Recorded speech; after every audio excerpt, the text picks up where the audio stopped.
Hi, welcome back. This is Carrie. And I'm Summer, and we are Hypoxia Podcast, and we are back today for Honest History with Leo, our favorite historian. Welcome back to Honest History on the Hypoxia Podcast. And today we are continuing our conversation with Leo about Black History Month. If you missed the last episode, please go back and listen. There was a lot of great information, and we'll just be picking up where we left off. I think there's a fine line between, having everything be doom and gloom and also being able to have a little bit of fun and learning all that stuff. But if you walk out of an American history class feeling better about yourself because of what you've learned and how it makes you feel, then your teacher in that curriculum probably didn't do it right. Yeah. Every time I would leave a history class, up until college, when I had history professors that actually tried to dive deep like you do, probably not as good as you do. They weren't as good as explaining to me first. I never felt like I actually learned anything in those classes, and I don't know if it was necessarily the teacher's problem, which I guess it could have been because you teach vastly more things than they did, but I never learned anything, and it was also very neat and organized, and nothing was messy about it, and history is messy and unorganized and cluttered, and it's all very sanitized. Yeah, and I never understood how to phrase it really, because it didn't make sense, because that's how it was supposed to be. This is what happened, right? No, definitely not what happened. So when you were in school, were you taught about the Tulsa Massacre at all? Nope. Because you would think nope. In Oklahoma, since it happened in Oklahoma, that we would at least hear about it, right? I didn't know about it until college. It was in our textbook. That was the only reason, because there was pictures. Photos have always caught my attention. So anything, the little sidebars they would have with a picture and a little description. Though I would read those because the pictures kept my attention. So it was a little box on the side, and so somebody asked about it, and our teacher, mind you, this teacher liked to keep copies of Mein Kampf on his bookshelf behind his desk, if that tells you anything about his teaching philosophy, or philosophy of life. His explanation about the Tulsa Massacre was that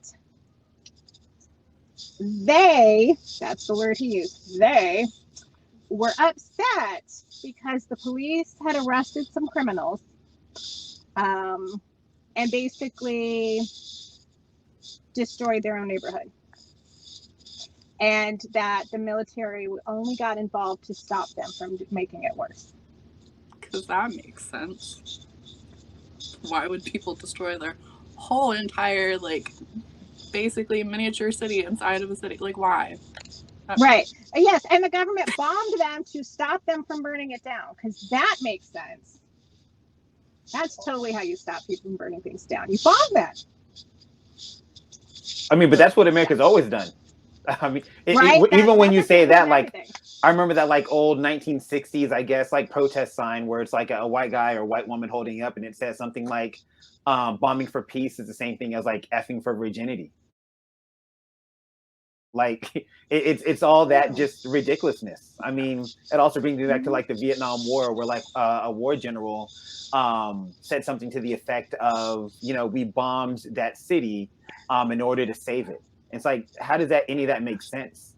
But they put it but Carrie, to your point, they try to put it in these tight little boxes in bows for us to make it all organized, to make sure that you don't ask those questions. Because when you start asking those questions, well, why would they do that? And what exactly happened? They don't really have the answers for it. And the answers, if they do have them, they don't want to give them, because it begins to show this country for what exactly it truly is, which is deeply problematic and deeply flawed. And at the end of the day, it is unfortunately, that the country that we have, and we have the ability to do something about that, except, everything that we should learn that could make this a better place to live, falls under the guise of, CRT and making white folks feel uncomfortable, which is unfortunate, because again, those white folks are some of those adults that just don't want their kids to learn anything. But from all of my, teachings and my decades doing this, like when I teach it, white kids are okay. And if anything, they're pissed off that they've been lied to and had things kind of hidden from them. They don't walk out crying, and they don't walk out feeling bad, and they walk out feeling sad sometimes, and some days are tougher than others. But I try to tell them honestly, like, that's your empathy showing. That's not your guilt. That's empathy, and that's a good thing to have when it comes to history. Definitely teach that to a lot of the kids at the hospital that I work with, because a lot of them are the entitled white kids. And I think last year when Black History started, we started showing them like videos of different like historical topics, and we started teaching, or a lot of like Black male staff started teaching them about like the race riots, wars. I don't know the correct terminology for that. I'm so sorry. But like we started teaching about all of that, and like the child that had been murdered when he was like 14. I'm so terrible at names. George Stinney Jr. Yes.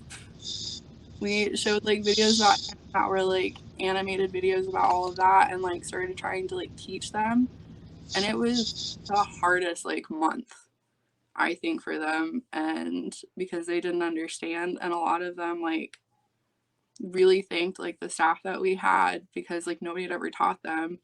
And like that's like my only like point of contact, I guess, with like those kids. Like I'm not a teacher or anything, so like teaching them where I'm at and like what I know, and giving them resources to people that do know a lot more than I do, I think is really helpful, and teaching them like that basic empathy that I think a lot of people are missing.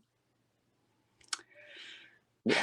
And I think it's helpful for them too to learn from, both teachers and non-teachers alike. I mean, like you said earlier, I mean, history is going to be messy, and it should be. And so like none of us are walking into this as the foremost expert on anything. We're all learning every day. Like there's still shit that I got to learn too.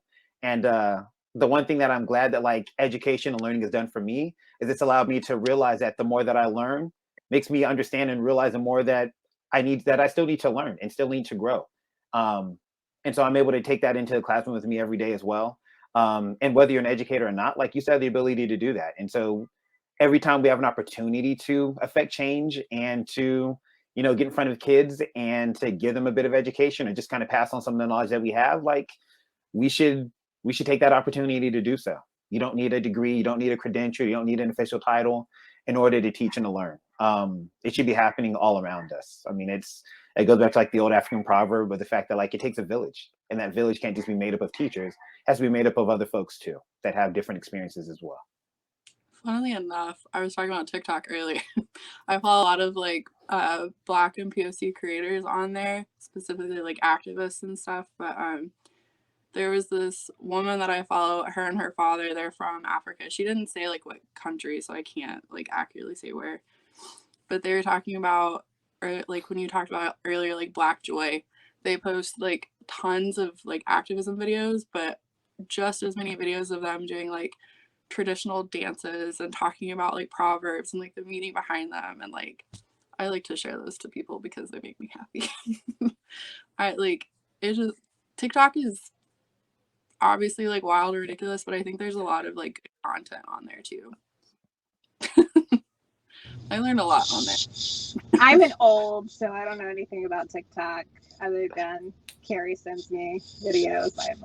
I send so many videos. There's so much good content on there, and like I've learned so much from like a lot of Black creators. I talked about one of my favorite creators in a video we haven't posted yet. Her name's Caitlin Easley, and she does like so much like activism on there, and just like making silly videos and talking about like the struggles of being like a young Black woman, and like she's one of my most favorite people in the whole world. So have you ever noticed how we get labeled activists for advocating for our people, but when white people do it, they're just people? Does anyone else notice this? Most of the people I know. It just made me think about all all of the time, like all these journalists, they'll label me an activist and stuff, and I'm like, I'm literally just saying, like, I'm literally just talking about, what we, about the needs of our community. And when white people do that, it's not labeled the same way. So it's interesting. I guess it's just because they're considered the default. Mm-hmm. Exactly. So we get all the other words. So it's some sort of special request that we're making to be treated like people. Yeah. So we're the activists, we're radicals, we're super progressive. Like, no, we're just trying to be humans the same way that, white folks have that opportunity to be.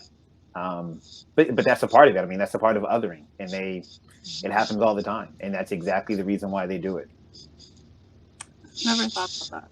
And I feel like I need to change my language now. I've always like. It's okay, and there's a lot of people who use that title for themselves. Yeah, I've just always wondered why I'm an activist or an advocate, because I use the word advocate because activist has been turned into a negative term.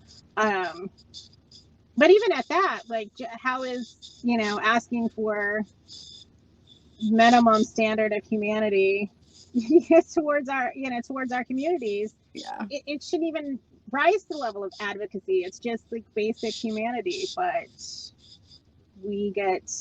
I guess it's like treating it like it's some sort of extraordinary request. But, I don't know, I'm gonna have to think about that some more. But now,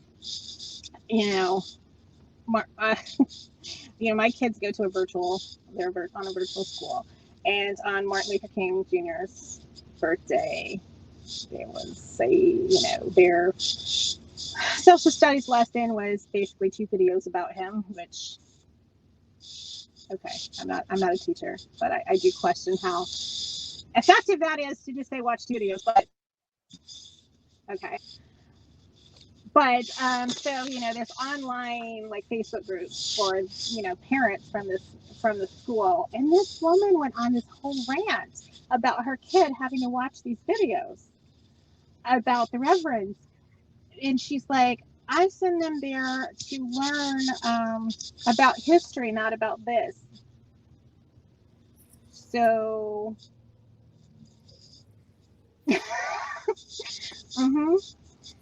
Yeah, because I guess Martin Luther King Jr. is not history. And on top of that, for a lot of folks that are in the quote unquote Bible Belt or religious, like you said, he was a reverend too. Like that's where he got his start and his calling from in the first place. But yeah, go off. And a good portion of the things he said, he rooted in scripture, whether it's his writings or his speeches. A good portion of it he rooted in scripture. It's just like, but apparently that's not relevant to them either. But yeah, I found that religious if they say it's religious. Only if it's their flavor of the Kool-Aid. Yeah. And don't yell at me about using that joke. I know people are on a tear about that. Shouldn't be so flippant about it. But when you've survived a cult, you can make that joke. Damn it.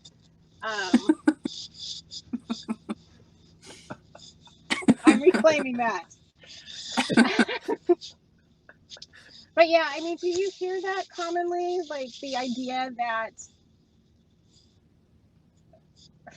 I don't even know really how you separate that. Like as infuriating as it is that our history starts, at contact, at invasion or, with the slave trade, right? As far as American history goes, I can at least get where they get that line of demarcation, right? Because it's really, this narcissistic approach about it's all about us and we're wonderful, right?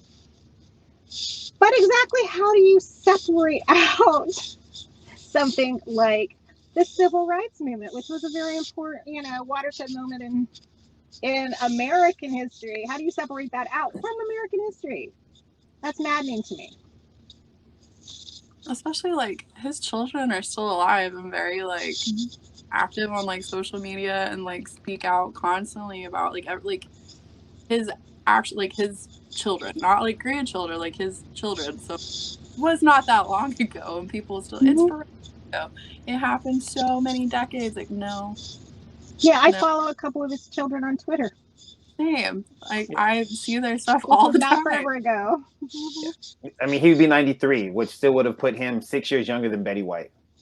Yeah, like people are wild to me.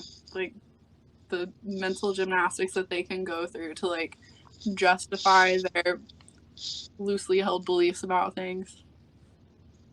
Man. Yeah, if they fought as hard to keep all that bullshit history as they could to fight to get all that history out there and known, I mean, things wouldn't be that bad for all of us. I mean, learning about Black history, learning about Indigenous folks, like that low tide, like it literally lifts all boats, including that white boat as well. Um, and I have to say it over and over again, but like, you know, whiteness messes up white folks too, just like paternalism and masculinity messes up men, and it leaves us totally unprepared and ill-equipped to handle these conversations or to grow and progress in ways that are meaningful and helpful, not just to, you know, those marginalized groups, but to the other groups as well.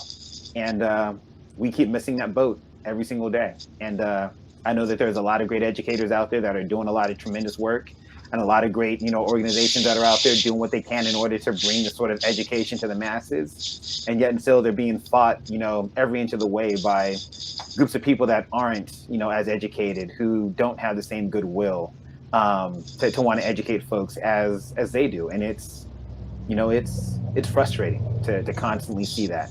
It's frustrating to see people that don't care to be educated get to stand up in front of school boards and shout and scream and take off masks and do all that other stuff. But I mean, the one thing that this pandemic has really done, I think, hopefully to a lot of white folks, is expose, you know, how problematic this country has been in a lot of different ways, whether it is as simple as testing, wearing masks, getting vaccinated, and shows in a lot of ways like how uneducated we are. And there's really no excuse for it, because we do have, you know, the means to be as educated as we want to be, and yet and still people out there actively fighting every day to make sure that we stay, you know, in the dark. And you know, it's maddening. It's a bit concerning to me how large that contingency of not just anti-science, but anti-intellectualism that's happening right now. That wave is a lot bigger than I previously had realized it was.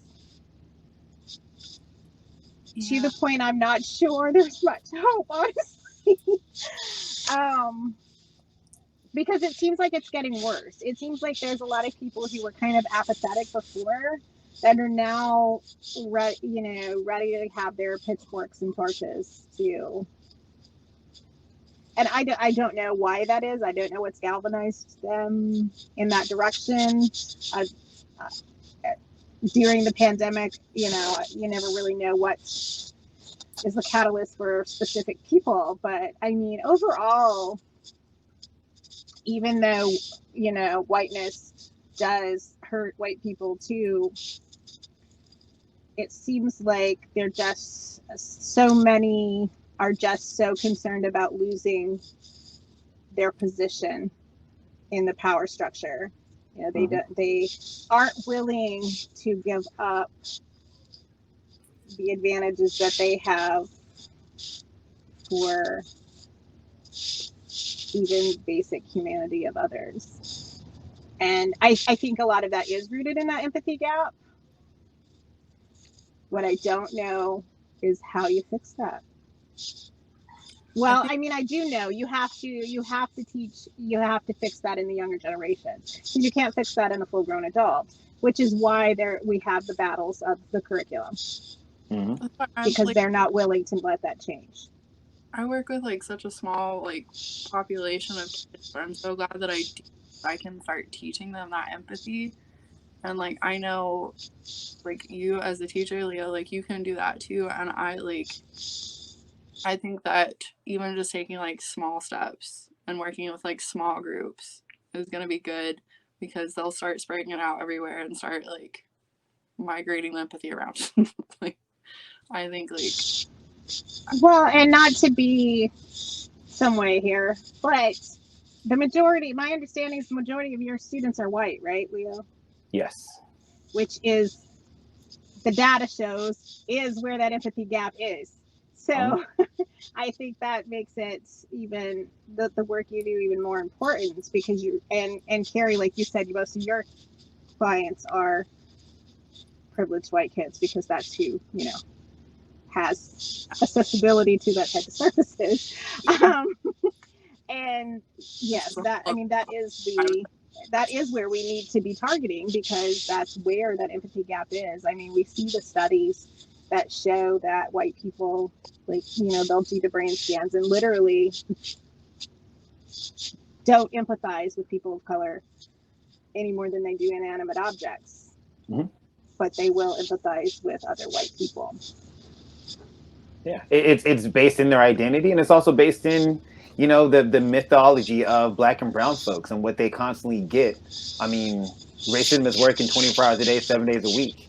And I know even a couple of weeks ago, we ended up having a bit of a conversation that led in a lot of different ways from evolution, and we ended up talking about um, the myth of Black folks, and I even had to show them a couple of articles that show that like even medical students today really believe that Black folks don't feel them as much pain as white folks do. And so therefore we end up getting like under medicated even when we have the same type of issues as white people do. And for my students, like, I'm glad that they look at that and say, what the hell? Like, what the fuck is that? Because like that shows that they are capable of change. That shows that they're capable of empathy. It shows that they're capable of seeing folks as equal, and the idea that like they should see color. I need them to see my Blackness. I need them to see, a student next to there. I need them to see their brownness. I need them to see their culture and their heritage because that part is important. It does shape the ways in which we live and the experiences that we've had. And at the same time, they should know that there is an ability for them to still treat us all in a lot of ways the same. Um, but yeah, but like it's that empathy piece that's missing, but it comes from a lot of lack of education, a lot of just bad scholarship and bad mythology, and it comes from all of that. Whether we're talking about standardized testing and IQ testing, or whether we're talking about racism in the medical field. I mean, it's pervasive and it happens everywhere, and they're getting all this kind of coded language and words and terminology all the time, and it's exhausting to try to combat that. And at the same time, like, I know that I have to, and I know that for them I have to do that with them, and that it can be tiring. But I know that if I don't, chances are they may not. They might not find the next person that's willing to go at this with them. When they do get tired of hearing about it, they do need, a bit of a pick me up because I mean, this shit is intense. And there's got to be room for them to learn about these intense topics, and also have some room for fun and joy and camaraderie and community. And doing all of that ain't easy, but it's really rewarding. And so when I think about my place in all this and the work that I can get done. I mean, I'm not always the first guy out there with the picket sign and out there at marches. Like I had my fill of doing that as a youngster. And now when I go out there and do it, it's really as a way to show young folks how to do it and what to look out for. But now I get to do that in a classroom every day. And hopefully it's, I mean, we have to use the terms, activism and radicalizing, but hopefully it is a form of radicalizing, a lot of these primarily white kids. And even some of my like privilege, Black and brown students as well, and let them know that like y'all aren't exceptional. Like a part of where you are today because of where your parents or where your home adults are is based off of luck. And that luck is just because, they can't keep all of us out. And so some of us get in based off of whatever we've done and how lucky we've been. But that doesn't mean that you're any better than, the Black person that didn't make it or the scores of brown folks that did make it. You just happen to get lucky. Just like I'm lucky to be in a position that I'm in now where I make a decent amount of money and I work at a school that allows me to teach the way that I would like to. But it's also luck. It could have happened 10,000 other ways. And I think the faster, Black and brown folks recognize that, even more progress can be made because there's still a lot of Black and brown folks that subscribe to whiteness and subscribe to their own exceptionalism. And that part doesn't help us either because those are the folks that ended up being like put in front of our faces that say, you know what, well, if they can make it, then there's no excuse for you to make it. Racism doesn't exist or sexism doesn't exist. And it's important to have, the language and, the intelligence and the education around it in order to fight it because it's what's needed.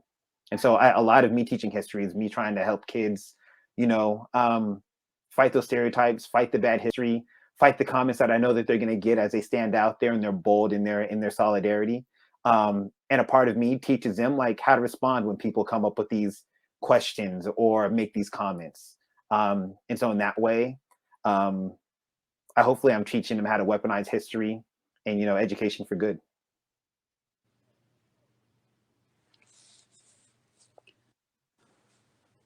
had Do you ever have any parents that object to what you teach in the classroom?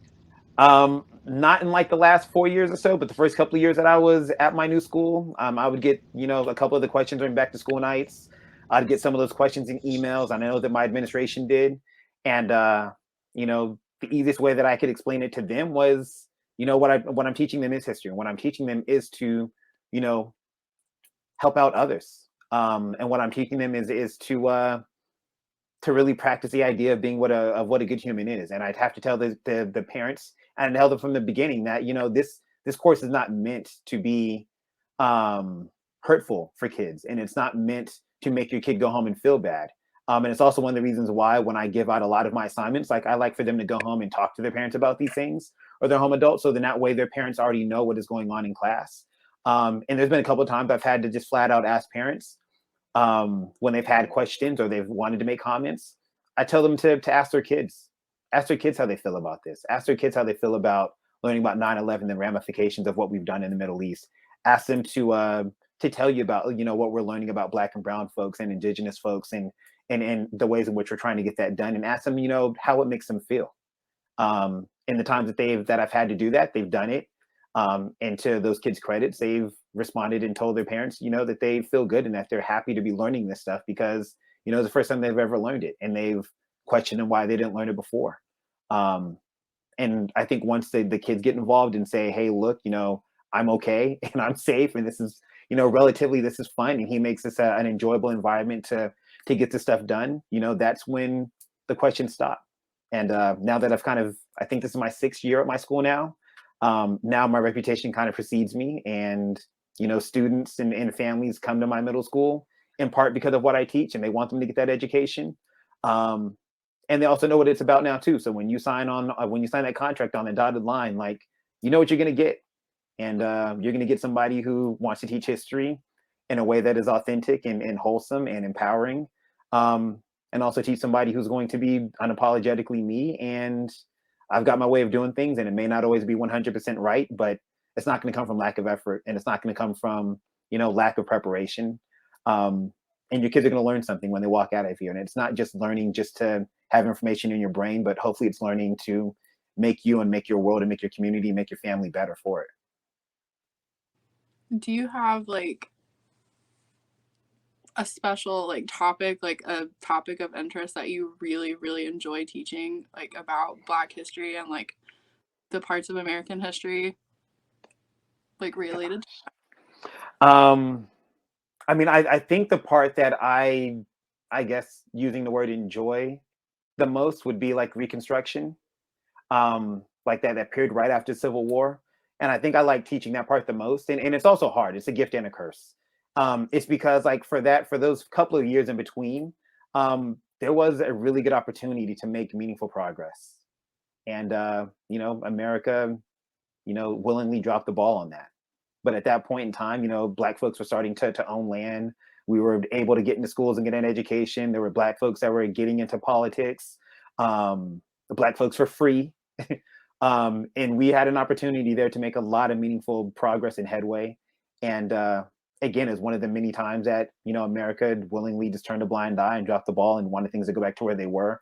But I think in teaching that part to students, like it really does kind of show them the ability of what progress can look like. So that way, as they get older and begin to hopefully make their way out in the world, that they can have an idea as to what it looks like and the possibilities of it. The other part that I enjoy teaching a bit is colonial America, and talking about like the origins of enslavement and the perpetuity of enslavement, and how a lot of that started off with Black and Indigenous and poor white folks coming together. It was class solidarity. And, rich white folks decided to create these ideas of race in order to get, their poor white folks to join inside with them. So that ended up being the difference between like indentured servitude and chattel enslavement. And talking about like the very first case in Virginia, which I believe was 1640, with John Punch.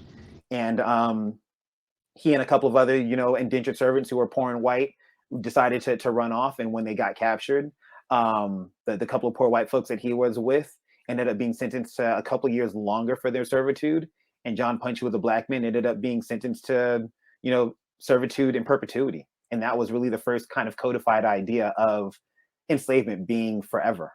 But once kids start to learn about that part of it, like that part again, I guess using the word fun is probably not the right word, but it is empowering, because it does show that like the history of this country wasn't always, Black folks against white folks, that there was a lot of class solidarity to be had, and there was progress that was made, and then it was, co-opted and shooed away and destroyed, and we are where we are now. But there were these glimpses of hope there, and those are the glimpses that I like to try to show them.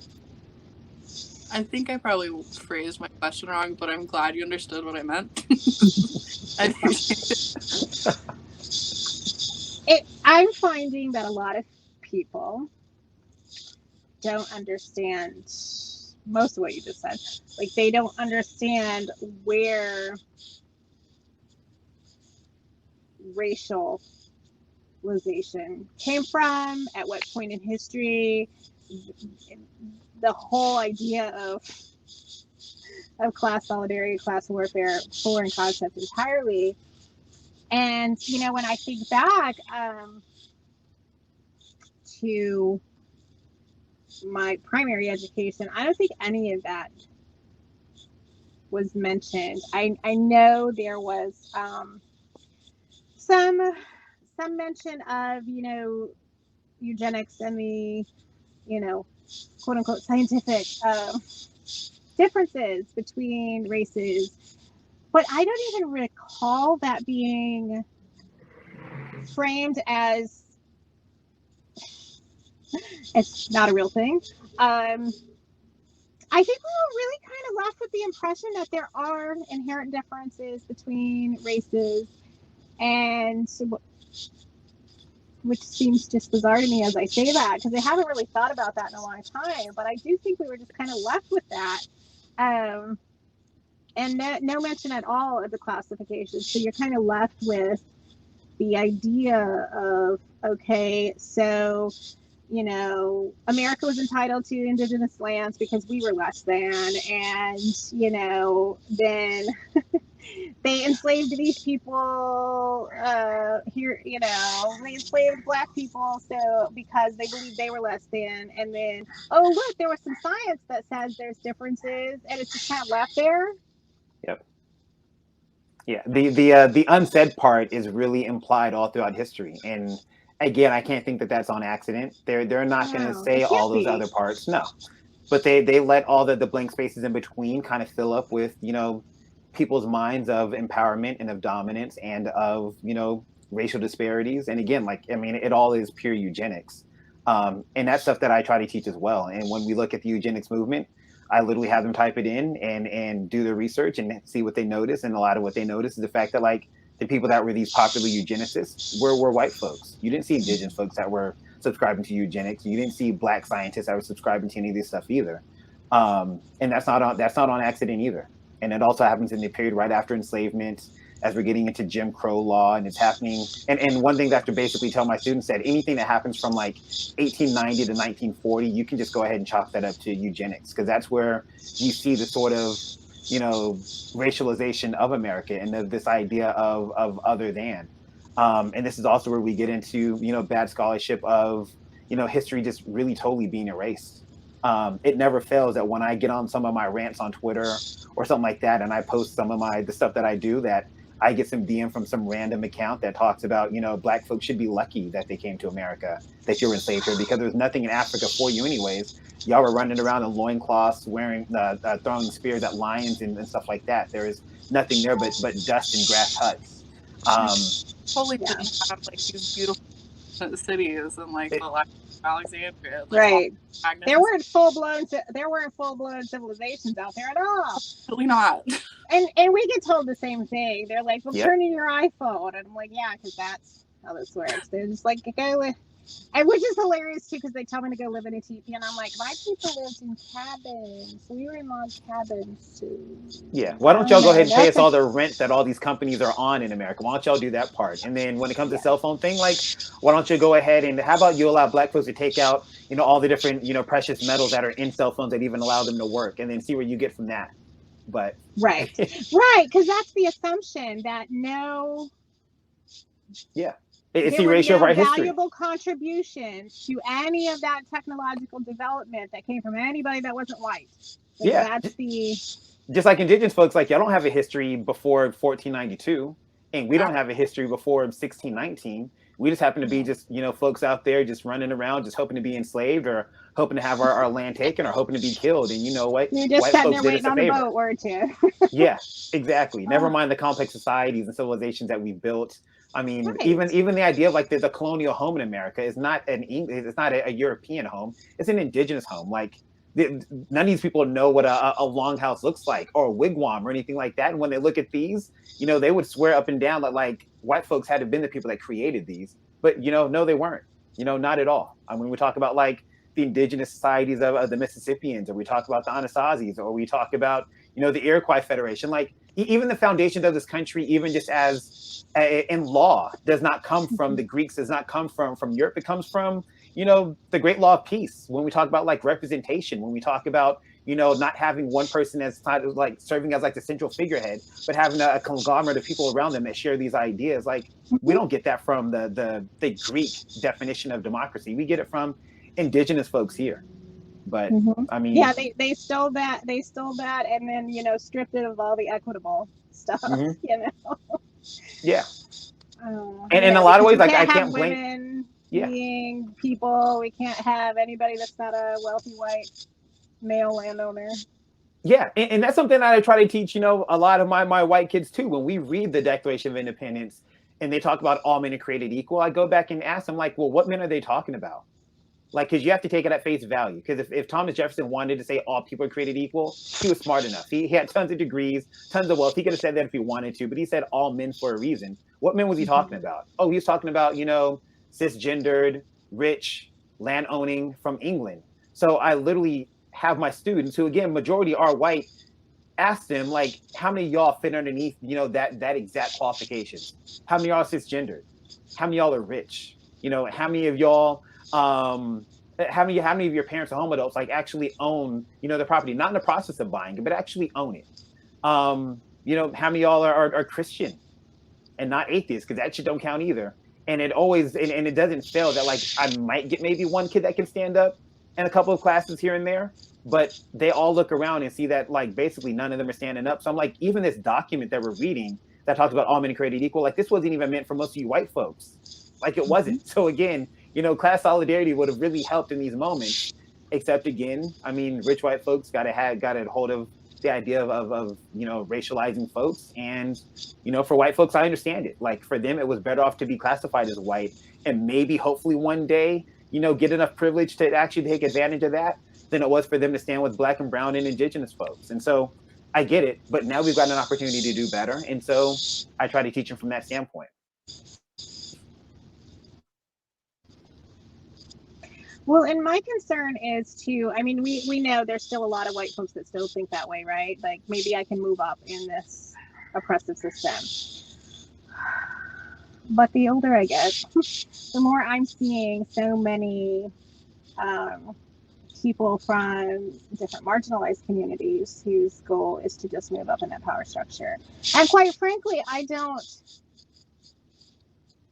want just the face of the oppressor to change. I want the system fucking gone. It's not going to make me feel better for the person standing on stepping on my neck to be, you know, indigenous or black or whatever. Like, I want the oppression gone. Yeah. And I don't know how do we turn the tide on that? I suppose education, but yeah, and it's going to be a long, slow battle, and I've resigned myself to the idea that the progress that I would like to see probably isn't going to happen in my lifetime, but hopefully it happens in somebody else's. But hopefully they can look back to this time period and see that there were, you know, people out there still doing the fight and, you know, still trying to get things started. And so even though I've, again, resigned myself to the idea that it's probably not going to happen in a meaningful way that I would be proud of, you know, moving forward in my life, that hopefully in other generations, you know, it's done. And hopefully we do a better job of teaching these kids and what was done to us. And that's going to be the improvement that we'll be able to make. And that's kind of where we go. I keep thinking back to like the medical like myths that you were talking about earlier, because again, on TikTok, because I have an addiction, I was watching some videos, and like I had known some of this before, but it made me think of it again. A lot of like medical practices were used on like when they were figuring out like childbirth and tools to help with that, and like anesthesia and stuff like that. They practiced a lot of it on like Black women. Like the chainsaw that they created that for like episiotomies, and they used it on Black women with no anesthesia. Didn't give them any painkillers or nothing, because they wanted to see what the effects were. And like what was it, like the Tuskegee. that word, hard for me. They used like those experiments to test, what was it, syphilis? Mm-hmm. I think like all of these things that they've done just because they didn't believe that like Black people or brown people were like equal, like, and Right.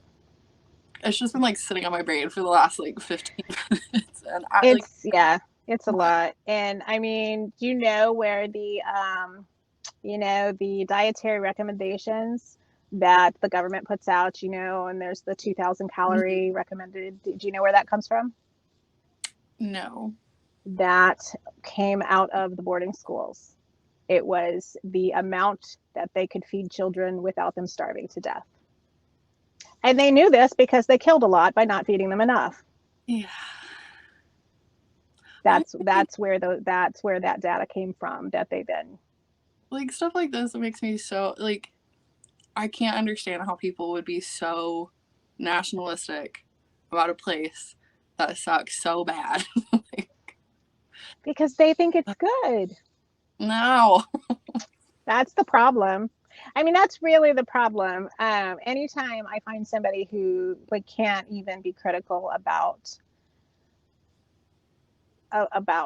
the country and how problematic a significant portion of what the government does, I honestly, I just shake my head and leave, because as far as I'm concerned, like, there is no way that you can buy the myth of American exceptionalism without also buying into the fact that Black and brown people, the idea that Black and brown people are less human. Because really it's predicated on it. The entire country was built on that idea. It's a continuing problem. I mean, treatment of Indigenous people still fall under the criteria for ongoing genocide, according to the UN. We see all of the problems that existing in a Black body is in America, like you talked about earlier. Like, all of these things are everyday issues. So I don't think you can buy into American patriotism without seeing all of us as less than human. Yep. So yes, I'm calling you all racist. You're welcome. I agree. As a white person, I will stand by you. I'm gonna get so many hate messages. Yeah, you are. That's okay. I'm used to it. It's fine. There was a video talking about how a lot of like beauty standards are inherently racist. Right. And a lot of it, like, I knew it like in the back of my mind, but it never had like come to the forward part, I guess, because of like the whiteness in my brain. I just never thought about it. But they were talking about how like all of these people, like Kim, like the Kardashians, got like BBLs to make like their butts look bigger, and they got like boob jobs and all of this stuff, and they like were talking about how I don't remember like what year it was, but like it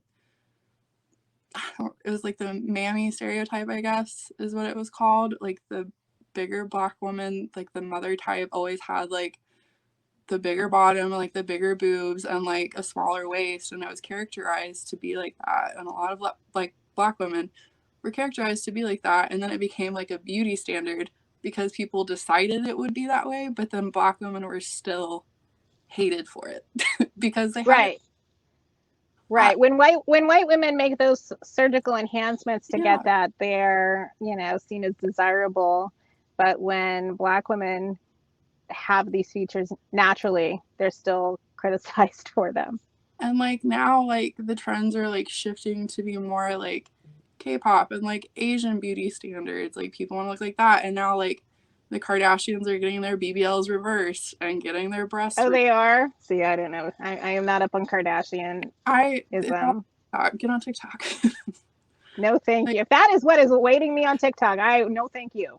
I've learned so much on TikTok, and like people make me think about things that I've never really like thought about, I guess, because like I mean, that part is good, but it's the Kardashians I'd rather avoid. Like I have tried to avoid them as much as possible. I still blame OJ for this. If it was not for him, that we would not know who the Kardashians are.